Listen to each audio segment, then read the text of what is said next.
안녕하십니까. 밤의 속삭임입니다. 오늘은 듣기만 해도 오싹한 이야기를 들고 왔습니다. 저주받은 인형의 이야기. 이 이야기는 한 평범한 가정에 들여온 작은 인형에서 시작됩니다. 하지만 그 인형 뒤에 감춰진 비밀은 그들의 삶을 송두리째 뒤바꿔 놓았죠. 이제 그들의 비극적이고 끔찍한 이야기를 시작해 보겠습니다. 지연 씨는 남편과 어린 아들, 이렇게 세 가족이 살고 있는 평범한 주부였습니다. 어느 날, 그녀는 동네 골동품 가게에서 묘한 인형 하나를 발견했습니다.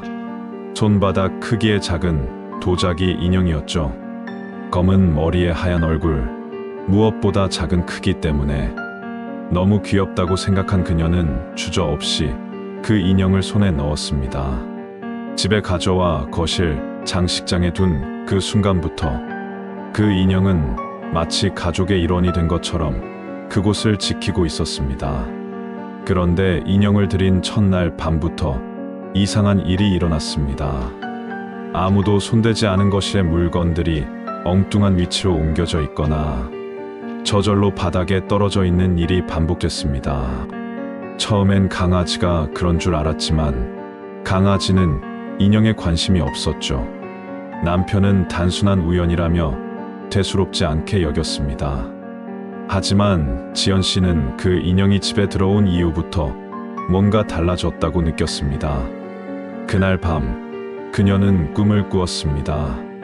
무당 옷을 입은 한 여자가 붉은 눈을 하고 그녀 앞에 나타나 이렇게 말했습니다. 내가 찾는 건 이 집의 아이야. 그 아이를 내놓아라. 너무 생생한 꿈이었기에 지연 씨는 소스라치게 놀라 잠에서 깼습니다. 하지만 그녀가 더욱 놀란 건 꿈에서 본 그 무당과 똑같은 얼굴을 그 인형에서 발견했을 때였습니다. 다음 날부터 집 안의 분위기는 점점 더 이상해졌습니다. 어딘가에서 들려오는 알 수 없는 속삭임, 누가 걸어 다니는 것 같은 발자국 소리, 그리고 아들이 갑자기 아프기 시작한 겁니다. 아무리 병원에 데려가 봐도 원인을 알 수 없었고 아이는 점점 기운을 잃어갔습니다. 신기한 점은 아이가 아플수록 그 인형의 얼굴이 점점 생명력을 가진 것처럼 보이기 시작했다는 겁니다. 인형의 눈이 반짝이는 착각까지 들 정도였죠. 결국 지연 씨는 이상함을 감지하고 인형의 출처를 알아보기 위해 골동품 가게를 찾았습니다. 그때 가게 주인은 충격적인 이야기를 들려줍니다. 그 인형은 오래전에 한 무당이 만든 것으로 자신의 원한을 풀기 위해 아이의 영혼을 희생 제물로 삼기 위해 만들어진 것이라는 이야기였습니다. 그 무당은 자신이 생전에 지켜야 했던 누군가를 잃은 뒤 큰 저주를 품게 되었고 자신의 의식을 위해 제작한 인형이라고 했죠. 지연 씨는 급히 무속인에게 도움을 요청했고 무속인은 단호히 말했습니다. 이 인형은 아이를 제물로 삼으려 하고 있습니다. 이 인형을 없애려면 가볍게 버려서는 안 됩니다. 잘못하면 더 큰 저주를 불러일으킬 수 있습니다. 무속인은 의식을 통해 인형을 제거할 수 있다고 했지만 그 과정은 매우 위험하다고 경고했습니다. 의식의 날, 무속인은 정성을 다해 인형을 봉인하고 불태우는 의식을 시작했습니다. 처음에는 아무 일도 없는 듯 했지만 인형이 불타기 시작하자 갑자기 거센 바람이 방 안을 휘젓고 아이의 방에서 아이가 울부짖는 소리가 들려왔습니다.